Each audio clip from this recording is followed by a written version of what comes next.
The Thief of Always, Chapter 12. What the flood gave up and what it took.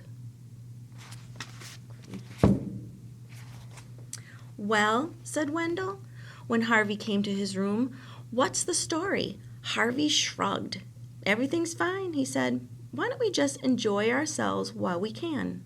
"Enjoy ourselves?" Wendell said. "How can we enjoy ourselves when we're locked in?" "It's better in here than it is out in the world," Harvey said. Wendell looked at him in astonishment. "That's true, isn't it?"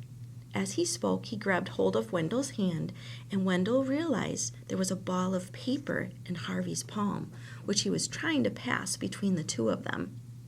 "Maybe you should just find a quiet little corner and do some reading," he said, glancing down at their hands as he spoke.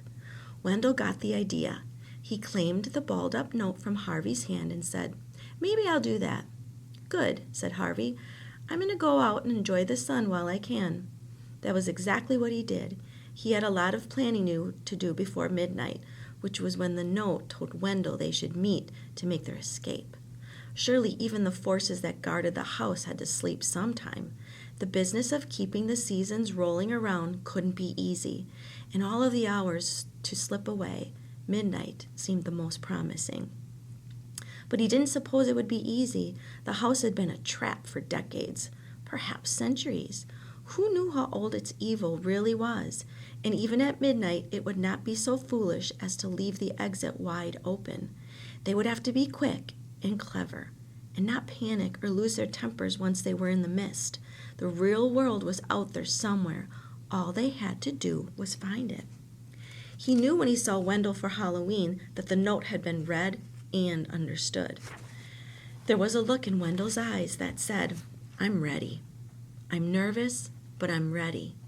The rest of the evening passed for the two of them like the performance of a strange play in which they were the actors and the house, or whoever haunted it, was the audience.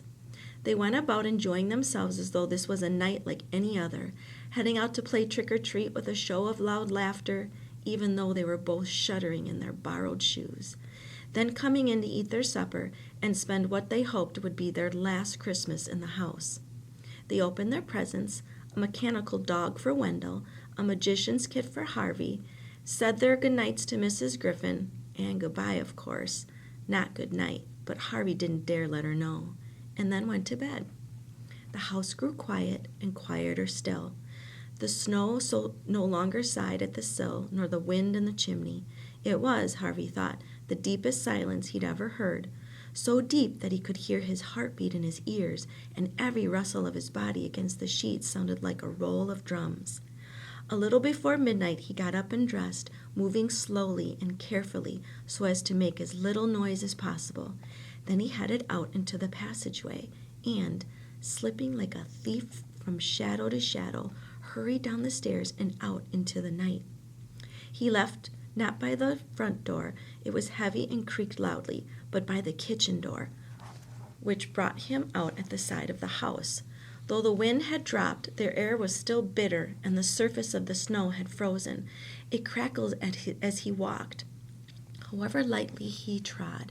But he was beginning to hope that the eyes and ears of the house were indeed closed at this hour. If not, why hadn't he been challenged? And he might make it to the perimeter without attracting attention. Just as he was about to turn the corner, however, the sweet hope was soured as somebody in the murk behind him called his name. He froze in his tracks, hoping the darkness would conceal him, but the voice came again and again, called his name. It was not a voice he recognized, not Wendell, certainly nor Mrs. Griffin, not Jive, not Rictus, not Mar. This was a frail voice, the voice of somebody who barely knew how to shape the syllables of his name. Harvey. And then all of a sudden, he knew the voice, and his heart, which had been working overtime since he'd slipped out of bed, grew so loud in his ears it almost drowned out the summons when it came again. "Lulu?" he murmured. "Yes," said the voice. "Where are you?" "Near," she said.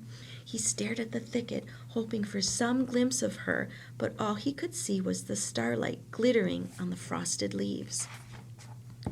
"You're leaving," she said, her words slurred. "Yes," he whispered, "and you have to come with us." He stood a step toward her, and as he did so some of the glitter that he thought was frosted retreated from him.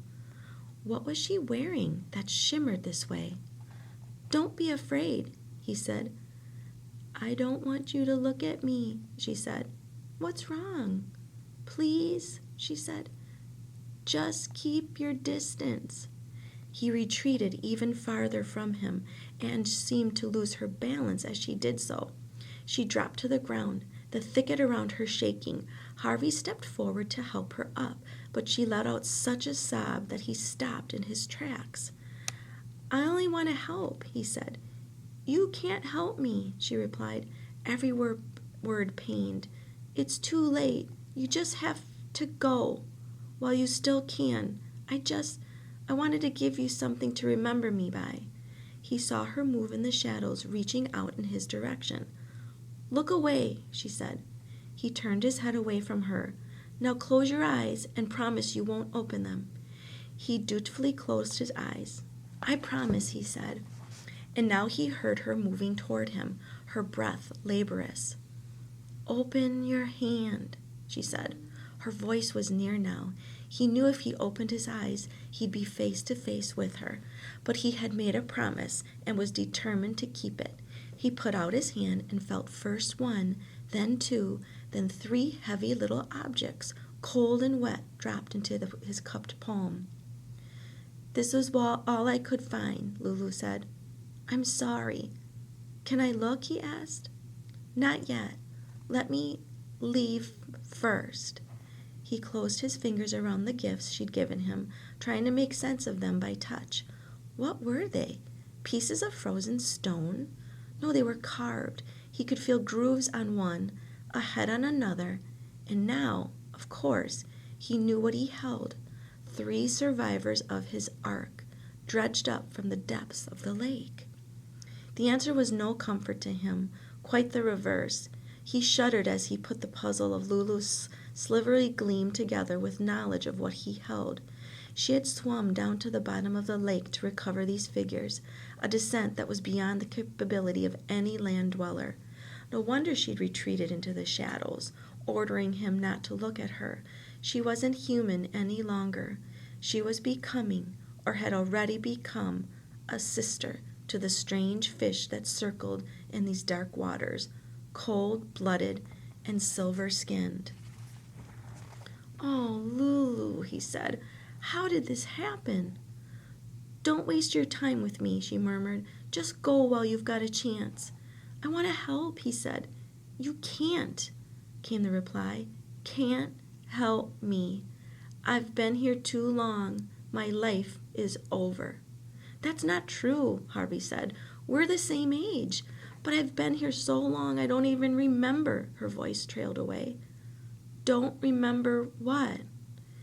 "Maybe I just don't want to remember," she said. "It'll hurt too much."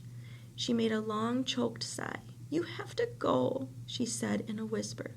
"Go while you can." "I'm not afraid." "Then you're stupid," she said, "because you should be." He heard the thicket shake as she started to retreat from him. "Wait," he said. She made no reply. "Lulu!" The din of her departure grew louder. By the sound of it, she was almost throwing herself out of his range. Breaking his promise, he opened his eyes and caught a glimmer of her as she fled. A shadow in the shadows no more. He stared after her, not knowing what he would say or do when he caught up with her, but knowing he'd never forgive himself if he didn't somehow help. Maybe if he persuaded her to go with him out of the shadow of the house, its vicious magic would be undone. Or maybe he could find some doctor for her in the outside world who could cure her of this malformation. Anything rather than leaving her to return to the lake. Its waters were in view now, gleaming darkly between the branches of the thicket. Lulu had reached the bank, and for a moment the meager starlight found her. All that Harvey had feared was true, and more. A fin grew from her bent, scaly back, and her legs had almost fused together. Her arms had become short and stubby, her fingers webbed. But it was her face, glimmering as she turned back to look at him, that was the greatest shock. Her hair had fallen out, and her nose disappeared. Her mouth had lost its lips, and her blue eyes turned to swiveling silver balls, lidless and lashless.